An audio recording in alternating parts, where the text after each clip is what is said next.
Ito sa bahay noon guys, 2 years ago, hindi 3 years ago na yata.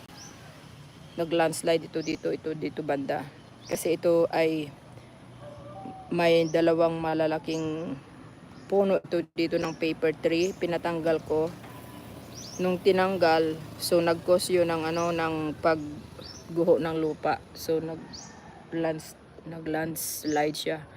So talagang ginastusan namin ni Habi. We spent our own money to to do the rip-cropping Yan, kami talaga nagpagawa yan. Hindi na kami naghintay sa National Road na ipagawa yan sa tawag diyan.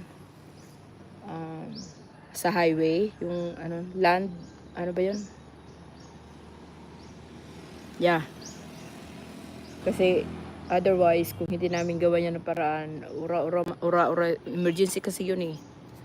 Kailangan talaga maagapan yung pagguho ng lupa. So, kaya kami na nagpalagay nito, diyan sa baba, kami na din nagpalagay. So, yun.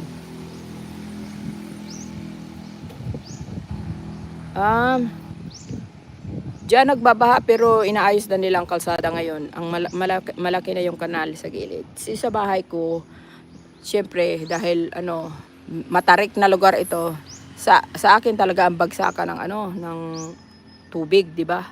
So ang ginawa ko, nagpalagay ako ng culvert sa likod ng bahay hanggang papunta doon sa baba. Yan papakita ko sa inyo. Ay kaya lang baka basta yun. Nagpalagay ako ng kanal. Hi Charlie. Hi Snoopy.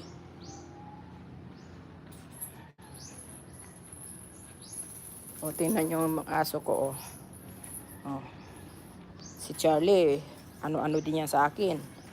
Sunod din yan sa akin si Charlie. Si Saki.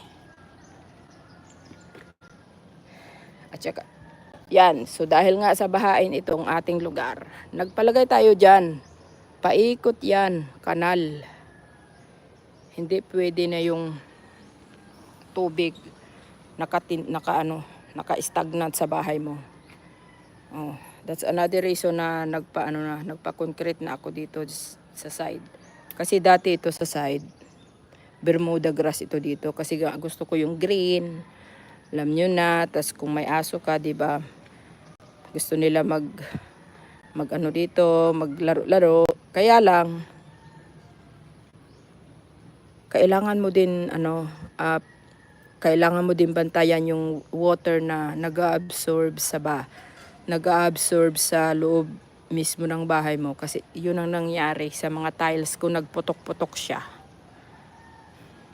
Dahil sa sobrang kauulan, 3 months in a row talaga walang tigil ang ulan everyday. Now, ito dito, kanal yan, pampunta yun. All the way.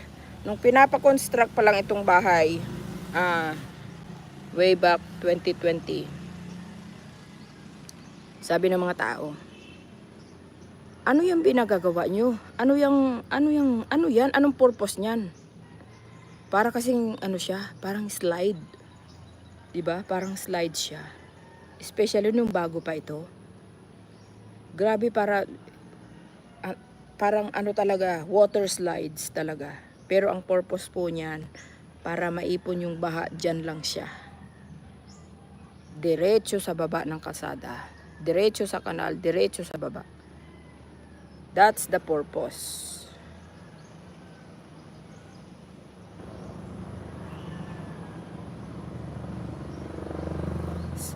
Nako, host, pag ikaw na baha sa area mo, lubog na ang Pinas. I know, right? Ay. Oo, mataas pa. Mataas na nasa 180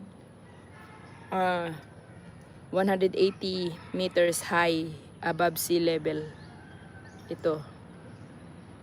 Ewan ko kung tama yung basa ko sa basta mataas ito. Kaya lang sa baba, sa downtown area, binabaha talaga yan dyan sila. Lalo na guys pag high tide. Diyos ko.